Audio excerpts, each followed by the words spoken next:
welcome back with me Eva in About English episode 9. Di video kali ini aku akan menyampaikan atau membahas tentang cara-cara yang harus kita lakukan ketika kita berpidato di depan umum dalam bahasa Inggris. Kebanyakan dari kita ketika berpidato kita akan merasa nervous dan juga nggak pede atau malah takut. Nah, mungkin karena experience yang buruk yang pernah kita lakukan ketika kita show pidato kita, atau mungkin karakter kita yang nggak bisa berbicara di depan umum.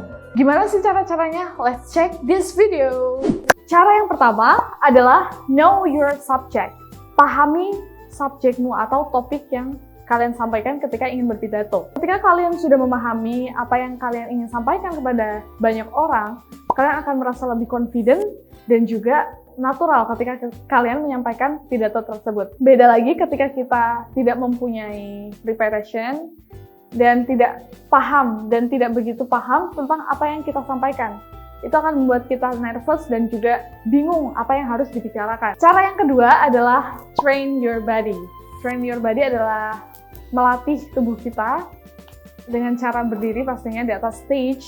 Dan ketika kita berdiri, kita berusaha untuk mengatur diafragma pernafasan kita. Sehingga suara yang kita hasilkan adalah suara yang keras, tanpa harus menjerit. Cara selanjutnya adalah know your audience, atau memahami audiens kita ketika berpidato. Ada 3 macam audiens yang bisa kita bedakan, yaitu audiens anak-anak, remaja, dan orang dewasa. Ketika audiens kita adalah anak-anak, kita bisa berusaha menjadi appearance yang fun, sehingga anak-anak itu akan merasa nyaman dengan kita.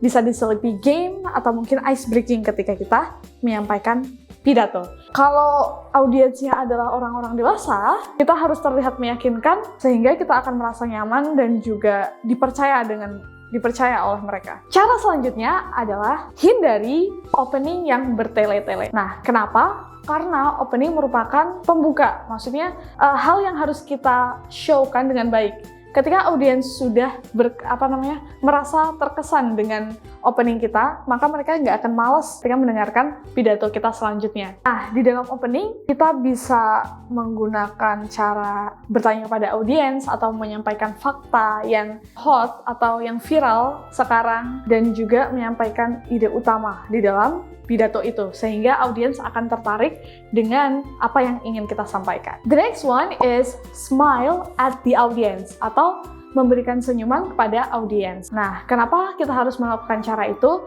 Karena dengan tersenyum, kita akan merasa lebih enjoy dan relax ketika ingin berpidato. Bukan cuma kita sih, tetapi juga si audiensnya sendiri. Mereka akan merasa nyaman dengan kita karena si speakernya ramah dan terkesan akan memberikan suasana yang nyaman juga untuk mereka.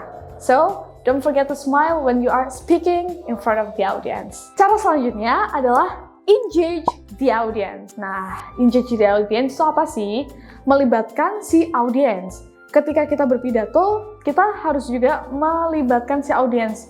Kenapa? Orang-orang pasti bakalan senang ketika dia dilibatkan dalam suatu hal. Begitupun di dalam pembicaraan. Nah, ketika kita berpidato dan kita engage si audience, mereka akan merasa diakui dan juga merasa ada di situ. Contohnya, kita bisa memberikan pertanyaan kepada mereka, kepada si audience, atau mungkin humor yang melibatkan si audience, dan lain sebagainya. The next way is time management atau managing time. Ketika kita berpidato, kita harus bisa memanage atau mengatur waktu dari konten yang kita sampaikan. Jadi akan organize atau tersusun dengan baik apa-apa yang kita ingin sampaikan ke audiens, dan semuanya akan tersampaikan dengan baik. The next one is gunakan intonasi berbicara yang berbeda. Nah, ketika kita berbicara kan nggak enak tuh ketika kita hanya menyampaikan pidato secara flat. Si audiens akan merasa bored atau bosan kan. Dengan itu, gunakan experience kalian ketika mendengarkan si pembicara, bagaimana cara untuk membuat konten yang kita sampaikan itu tidak boring. Seperti tadi,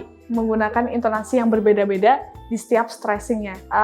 Misalnya ketika kita ingin menyampaikan sesuatu yang sangat kita ingin sampaikan, kita bisa menyampaikannya dengan stressing yang tinggi atau meledak-ledak. Misalnya ketika kita marah ataupun sedih, semuanya memiliki intonasi yang berbeda-beda. The last one, atau cara yang terakhir, adalah dengan menggunakan bahasa tubuh. Atau di dalam bahasa Inggris, kita biasa menyebutnya dengan body language. Nah, fungsi dari body language ini adalah untuk membuat kita tenang dan rileks. Nah, pastinya nggak kaku dong dalam menyampaikan pidato itu.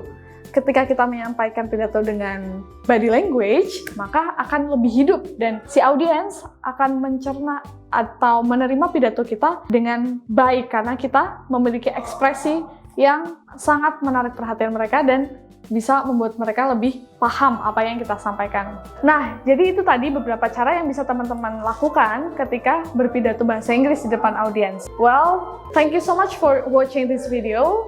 Jangan lupa subscribe dan comment below and like. Jadi teman-teman bisa support supaya channel ini bisa berkembang. Thank you and see ya, Tata! Kampung Inggris WE